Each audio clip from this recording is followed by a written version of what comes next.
Hello students, আমার চ্যানেলে তোমাদেরকে স্বাগত। শুরু করছি ক্লাস 11-এর ফার্স্ট সেমিস্টারের রাষ্ট্রবিজ্ঞান ক্লাস। এখন আমি তোমাদের সামনে ক্লাস 11-এর ফার্স্ট সেমিস্টারের রাষ্ট্রবিজ্ঞানের প্রথম যে চ্যাপ্টারটা আছে সেই চ্যাপ্টারটিতে পড়াবো। সেই চ্যাপ্টারটি হলো, তোমরা দেখতে পাচ্ছ, শাস্ত্র হিসেবে রাষ্ট্রবিজ্ঞানের প্রকৃতি ও পরিধি। একটি শাস্ত্র হিসেবে রাষ্ট্রবিজ্ঞানের প্রকৃতি ও পরিধি, এই চ্যাপ্টারটা আমি আগে কিন্তু 5টি ক্লাস তোমাদের করিয়ে দিয়েছি। এটি কিন্তু আমার হতে চলেছে 6 নম্বর ক্লাস, 6th ক্লাস, ঠিক আছে? তো প্রথম থেকে শেষ পর্যন্ত দেখবে, একটু স্কিপ করবে না, কারণ এখানে কিন্তু তোমরা অবশ্যই ক্লাস 11-এর যে কীভাবে প্রশ্নগুলো আসবে সেগুলো আমি তোমাদের সামনে আলোচনা করবো। আর যেগুলো আমি দাগিয়ে রেখেছি সেগুলোই তোমরা শুধু করবে, ঠিক আছে? সেইগুলোই খাতায় আন্ডারলাইন করবে। দেখো, এখানে দেখতে পাচ্ছ তোমরা আধুনিক বা অরাষ্ট্রকেন্দ্রিক সংজ্ঞা। সেখানে আমরা দেখতে পাই যে রাষ্ট্রবিজ্ঞানের আধুনিক বা অরাষ্ট্রকেন্দ্রিক সংজ্ঞা কারা কারা দিয়েছেন, এই নামগুলোকে আমাদেরকে মনে রাখতে হবে। যেমন Lasswell, Morton Kaplan, David Easton, David Truman, David Apter, Robert Dahl, Charles Merriam, JDB Miller, Alan Ball প্রমুখ। এনারা কিন্তু রাষ্ট্রবিজ্ঞানে, এই যে তোমরা দেখতে পাচ্ছ যে রাষ্ট্রবিজ্ঞানকে অরাষ্ট্রকেন্দ্রিক সংজ্ঞা দিয়েছেন, এরকম একটা শর্ট প্রশ্ন তোমাদের দিতে পারে, ঠিক আছে? এখান থেকে কিন্তু MCQ তোমরা পাবে, ঠিক আছে? অবশ্যই আসতে পারে। এবার দেখো যে মূল্যের কর্তৃত্ব সম্পন্ন বন্টন অনুশীলন, এই উক্তিটি কার? না, ডেভিড ইস্টনের, ঠিক আছে? এই উক্তিটি ডেভিড ইস্টনের। যেগুলো আমি বলে দিচ্ছি স্টুডেন্ট, বারবার বলছি, তোমাদের খাতায় যেগুলো, তোমরা এই খাতায় এইগুলোকে নোট করে রাখো, ঠিক আছে? এখান থেকে এই চারটা তোমরা একটুখানি তুলে নাও, আমি আর পড়ছি না। দেখো, সাবেকি রাষ্ট্রকেন্দ্রিক সংজ্ঞা এবং তাদের বক্তা কারা, আধুনিক বা অরাষ্ট্রকেন্দ্রিক সংজ্ঞা কারা দিয়েছেন, এবং এখান থেকে দেখো মার্ক্সবাদী সংখ্যা কারা দিয়েছেন, ঠিক আছে? এইগুলোকে তোমরা অবশ্যই একটুখানি খাতায় নোট করে নাও, ঠিক আছে?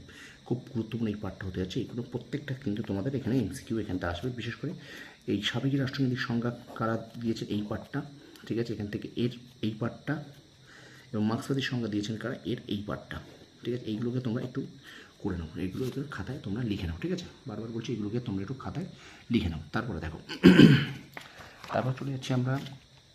দেখো, 2.5 বছর প্রাচীন গ্রীসের রাষ্ট্রচিন্তা। দেখো, প্রায় 2,500 বছর পূর্বে প্রাচীন গ্রীসের রাজনীতির আলোচনায় সূত্রপাত লক্ষ্য করা যায়। প্রাচীন গ্রীসই ছিল রাজনীতির পীঠস্থান। তাহলে রাজনীতির পীঠস্থান কোথায়? না, প্রাচীন গ্রীস, ঠিক আছে? দার্শনিক Plato the Republic, the Statesman, the Laws প্রভৃতি গ্রন্থ। তাহলে প্রত্যেকটা ইম্পর্টেন্ট। দেখো, দ্য রিপাবলিক গ্রন্থটি কার লেখা, দ্য স্টেটসম্যান গ্রন্থটি কার লেখা, দ্য লস গ্রন্থটি কার লেখা, এটা কিন্তু প্লেটো। এগুলো কিন্তু তোমরা খাতে নোট করে নাও, বারবার বলছি। তারপর প্লেটোর সুযোগ্য শিষ্য অ্যারিস্টটল। তাহলে এখানে প্রশ্ন আসতে পারে যে অ্যারিস্টটল কার শিষ্য? প্লেটোর শিষ্য। তাহলে অ্যারিস্টটল গ্রন্থ পলিটিক্স আর নিকোমেশিয়ান এথিক্স, ঠিক আছে? নিকোমেচিয়ান এথিক্স অ্যারিস্টটল লেখা গ্রন্থ। তাহলে কী কী বললাম? পলিটিক্স গ্রন্থটি কার লেখা? অ্যারিস্টটল লেখা। আর নিকোমেচিয়ান এথিক্স গ্রন্থটি কার লেখা? অ্যারিস্টটল লেখা। এটাও তোমরা একটু খাতায় নোট করে নাও। তারপর দেখো, এই তুলনামূলক শাসন ব্যবস্থার প্রতিকৃতি হিসেবে গণ্য করা হয় কাকে? না, এই অ্যারিস্টটলকে। তো অ্যারিস্টটলকে কিন্তু তুলনামূলক শাসন ব্যবস্থার প্রতিকৃতি হিসেবে কাকে গণ্য করে? অ্যারিস্টটলকে। আবার দেখো, এখানে অ্যারিস্টটলকে কিন্তু রাষ্ট্রবিজ্ঞানের জনকও বলা হয়, এটাও খাতায় তুলে নাও। তারপর দেখো, রাষ্ট্রবিজ্ঞানী ম্যাক্সি অ্যারিস্টটলকে প্রথম রাজনীতি বিজ্ঞানী বলেছেন। তো অ্যারিস্টটলকে প্রথম রাজনীতি বিজ্ঞানী কে বলেছেন? না, ম্যাক্সি বলেছেন। এবার এখানে অ্যারিস্টটল সম্পর্কে দেখব। গ্রিক দার্শনিক অ্যারিস্টটল হলেন রাষ্ট্রবিজ্ঞানের জনক, তাকে প্রাণীবিদ্যার জনকও বলা হয়, এবং তার যে গ্রন্থ দুটো, পলিটিক্স এবং নিকোমেশিয়ান এথিক্স, এটা কিন্তু ভীষণ গুরুত্বপূর্ণ। তোমরা এটাও একটু খাতায় নোট করে নাও, ঠিক আছে? দেখো, আমি যেগুলো তোমাদেরকে বলে দিচ্ছি সেগুলো তোমরা অবশ্যই খাতায় একটু নোট করে নাও, কারণ এগুলো কিন্তু তোমাদের 40 নম্বরের যে MCQ আছে, এখান থেকে কিন্তু তোমরা অবশ্যই প্রশ্ন পাবে। দেখো, তারপর দেখো, এই যে পলিবিয়াস হিস্ট্রি অফ রোম গ্রন্থটি কার লেখা? না, পলিবিয়াসের লেখা, ঠিক আছে? তারপর দেখো, সিসেরো দ্য ডি রে পাবলিকা আর ডি লেগিবাস, এই গ্রন্থ দুটি কার লেখা? না, সিসেরো লেখা। তাহলে এখান থেকে এই গ্রন্থটা তোমরা লিখে নাও, এনার এই যে পলিবিয়াসের লেখা এইটা, আর সিসেরোর লেখা ডি রে পাবলিকা আর ডি লেজিবাস, এই গ্রন্থটা, ঠিক আছে? এই গ্রন্থটা তোমরা একটু খাতে নোট করে নাও, ঠিক আছে? তারপর দেখো, এখানে সেন্ট অগাস্টিনের লেখা the city of the god, এই গ্রন্থ। তাহলে the city of the god গ্রন্থটি কার লেখা? না, সেন্ট অগাস্টিনের লেখা, ঠিক আছে? এখানে দেখো, অ্যাকুইনাসকে মধ্যযুগের অ্যারিস্টটল বলে অভিহিত করে। তাহলে কাকে মধ্যযুগের অ্যারিস্টটল বলে উল্লেখ করা হয়? না, অ্যাকুইনাসকে। তার লেখা গ্রন্থটার নাম কি? সুমা কন্ট্রা জেন্টিলিস, আর হলো সুমা থিওলজিকা, ঠিক আছে?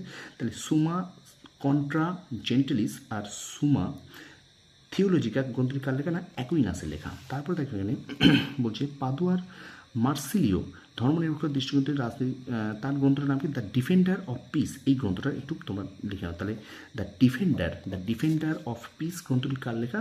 আর ডিফেন্ডার অফ পিস গ্রন্থটি লেখা কিন্তু পাদুয়ার মার্সিলিওর লেখা।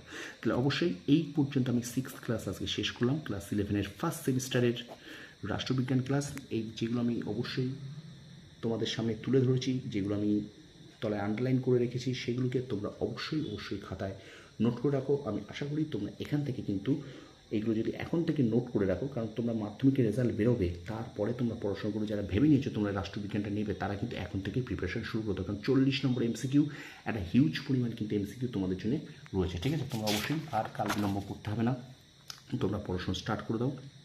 বারবার বলছি তোমরা পড়াশোনাগুলোকে স্টার্ট করে দাও। আমি বারবার একই কথা বলি, 40টা এমসিকিউ কিন্তু শর্ট প্রশ্ন, কিন্তু কোনো সাজেশন হয় না, শর্ট প্রশ্ন কিন্তু তোমাদেরকে বইটা খুঁটিয়ে পড়ে যেতে হবে। ঠিক আছে, ভিডিওটা ভালো লাগলে অবশ্যই আমার চ্যানেলটা শেয়ার করো, সাবস্ক্রাইব করো, আর পাশে থাকা বেল আইকনটা প্রেস করে রাখো।